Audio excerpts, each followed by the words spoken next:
உண்மையிலேயே யோசிச்சு பாரு, நீ போறது ஒரு போருக்கு, நீ போருக்காக போறவன் உள்ள போறப்பவே ஐயோ நான் சரியான கோழை, நான் போயிட்டு எப்படி ஜெயிக்க போறேன்னு எனக்கு தெரியலையே, என் கத்தி வேற மொக்கையா இருக்கேன்னு சொல்லிட்டு எந்த போர் வீரனாவது போருக்கு போறப்போ நான் கோழன்ற நினைப்போட உள்ள போனான்னா அவனால ஜெயிக்க முடியுமா?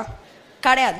நீ 4 வருஷம் இங்க குப்பை கொட்ட போற, 4 வருஷம் படிக்க போற, இது ஒரு போரு, இது உன் வாழ்க்கைக்கான போரு. நீ ஸ்டார்ட் பண்ற மைண்ட் செட்டே நான் சும்மா ஸ்டூடெண்ட், அவ இருக்கிறாளே படிப்ஸ், சும்மா படிச்சா உள்ள அப்படியே ஏறிடும். நான் ஐம் அ சோம்பேறி, எனக்கு வந்து ஏறாது, எனக்கு இந்த சப்ஜெக்ட் பிடிக்காது, எனக்கு அந்த சப்ஜெக்ட் பிடிக்காது. ISDP இப்படி ஒரு ப்ரோக்ராம் ஆரம்பிச்சானே இவனுங்களுக்கு வேற வேலை கிடையாது, இருக்கிற படிப்பே படிக்க முடியல, இதுல வேற